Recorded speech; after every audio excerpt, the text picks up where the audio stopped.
All right, episode 49, and I'm here to say I feel like a lazy piece of shit this week, and I've really felt this way for a couple weeks now. But compared to last year, I'm just coasting right now, man. It's a complete 180 degrees from 2023, where I was just nonstop trying to improve myself. And to be honest, I don't really like this feeling. It's almost like things are too good right now, which means my shit is about to get rocked soon here in the future. But because things are so calm right now, I'm not really putting forth as much energy as I could be. I'm only going to the gym like 1 to 2 times a week, which isn't great. Like I'd rather go 3 to 4 times. I haven't read or listened to a single audiobook or book in 2024.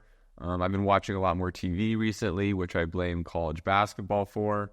But I think the main reason for this just lazy ass slump that I'm in is because I don't really have any goals that I'm working toward right now. And I think I'm a very goal-oriented person, unfortunately.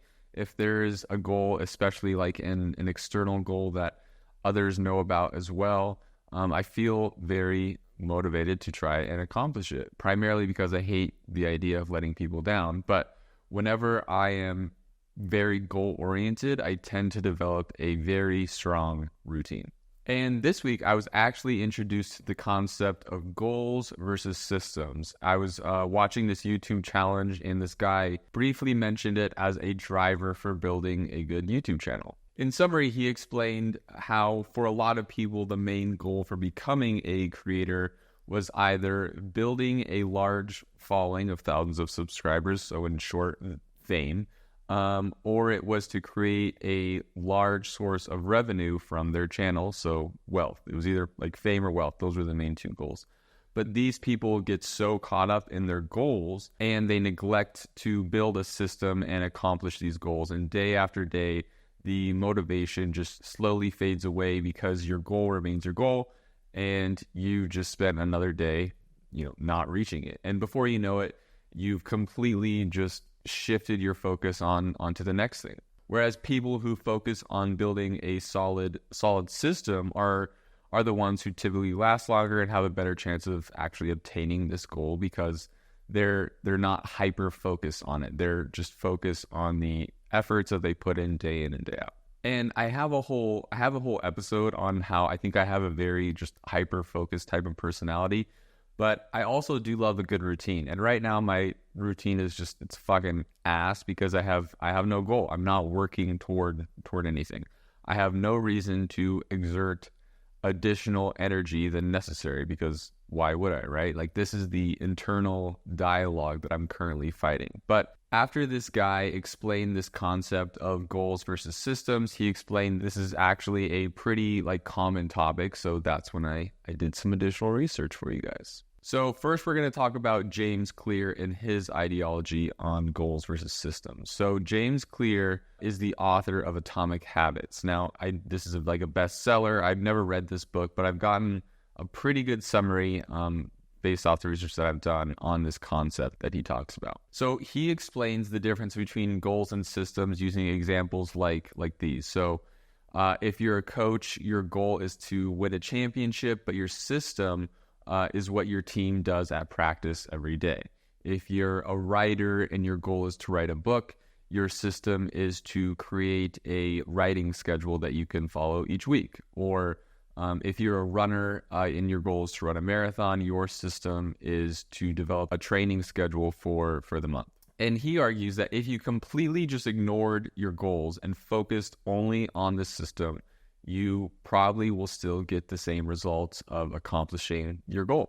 For example, he says if you're a coach, right, and you ignored the idea of winning a championship and you solely focused on what your team does at practice each day, that team will most likely be a strong contender for a championship, because instead of focusing on obtaining this level, they're working every single day on manufacturing the most productive practice that they can. That's their sole focus. But he emphasizes 3 reasons why you should focus on systems instead of goals. So first, goals reduce your current happiness. He says when you're working toward a goal, you're telling yourself, I will be happy and I will be good enough when I reach this goal. And by doing this, you're essentially putting a lot of pressure on yourself. But instead of creating all of this anxiety and stress for yourself, making yourself unhappy like day in and day out, you can keep things simple by focusing on your daily schedule. That way you can kind of enjoy the present moment and improve at the same time. So second, goals will not keep you motivated long term. So let's say you're training for something, right? And then you obtain or you finish this goal. For example, you were training to run a marathon, now you ran the marathon's over. There's nothing really left to motivate you. And James calls this the yo-yo effect, where people go back and forth working on a goal to not working on one, and this cycle makes it difficult to build upon your progress over time. And instead, you should release the need for immediate results and adopt a systems-based thinking approach. You're never really working to hit a particular number. You're simply focused on sticking to the process. Trust the process. This is basically what it's all about. And reason number 3, so goals suggest that you can control things that you really have no control over. When setting goals, we try to predict how quickly we can make progress, even though we have just no idea of what circumstances or what situations will arise along the way. And his solution to this is to build something called feedback loops. He gives this example where every week he fills out this spreadsheet that contains like these metrics for his business. And every week he fills this out, but he rarely thinks about the metrics. But by checking them each week, he provides a feedback loop that tells him if he's doing things right. And when these metrics start to drop, he knows he needs to make an adjustment in his system. And this feedback loop is important for building a good system because it allows you to keep track of your progress without feeling the pressure to predict what is going to happen. So in summary, forget about predicting the future and build a system that can signal when you need to make adjustments. And what's super cool is that I just found this self-care app this week called Finch. So when you join this app, you get a self-care pet, a bird, a finch, and you name it, and he's like your little buddy, right? Mine's name is Clarence. Right now, he's baby Clarence because he just hatched. He's just a little guy. But in the app, you create these daily goals for yourself, and when you accomplish a goal, it gives your finch energy. And your finch needs energy because the little homie was just born. He needs to go out and explore the world for himself. And every day, they actually go out on an adventure for themselves. And the more energy you provide them on this adventure, the faster they come back home and tell you all about it, like things they learned or things they found and picked up along the way on their adventure. And let me tell you, you just feel like a super proud parent listening to what his adventure was just all about. But I was like, wow, what perfect timing, because I want to put a good system in place. And this is like the ultimate feedback loop. You can complete these small, just daily tasks for yourself. And in turn, you give energy to your little dude. It's a win-win. But it's only my first few days with the app, so I'll let you know how it goes. Try it out though, and your finch could be friends with baby Clarence. This actually I promise this isn't, but this actually sounds like a really great ad, by the way. So Finch, if you want to use me as an endorsement, please go ahead. I just want some special privileges for my little homie though, because he's out there working hard too, taking on what's it called? Finchy Forest is what they call it. He's doing adventures in Finchy Forest. But anyways, James Clear credits his ideology on this to Scott Adams, who's the creator of the Dilbert comic strip. I don't know if you know who he is, but he's the little office dude. He's got the glasses. He's got this tie that's like flipped up. That guy. But similarly, he suggests that setting goals can potentially set you up for failure.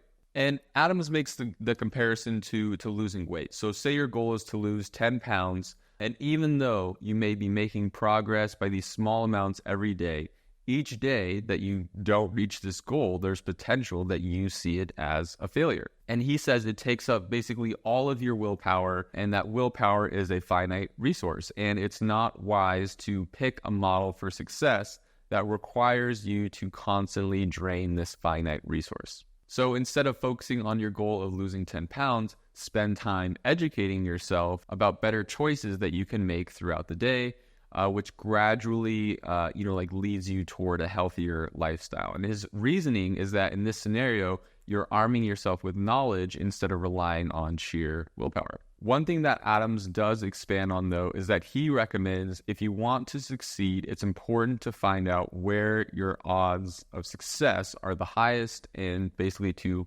pursue those.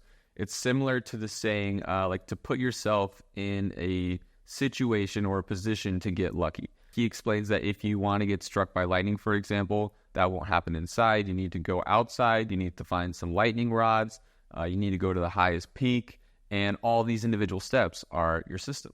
I found another article where the journalist implemented the systems method in regard to setting up a gym regimen. And basically for 7 straight months, he implemented the system and he found a lot of success. But he credits his success because of 2 things. The first is a social contract, and the second is establishing a set time and place. Earlier in the podcast, I mentioned that I hate letting people down.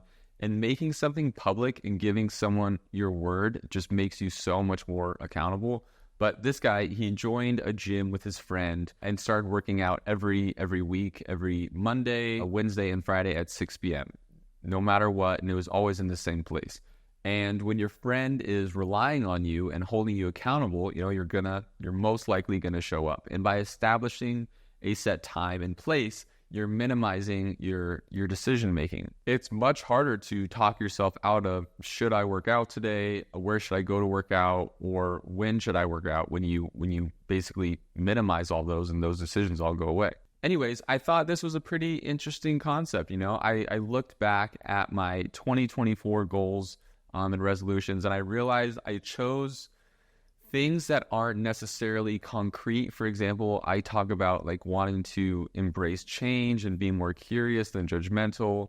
Now, knowing what I know now, I can set up a system and develop these into actionable objectives every day. But before now, I didn't really think about like these goals on a daily basis. They just I set them up in the beginning of the year and they kind of just left my mind. And I didn't really have a feedback loop in place to remind me to implement these things into my lifestyle. So next step for me is going to be more mindful of what I'm accomplishing each and every day. And then from there, I'll see where I can add some new daily goals into my schedule and just continue to build from there.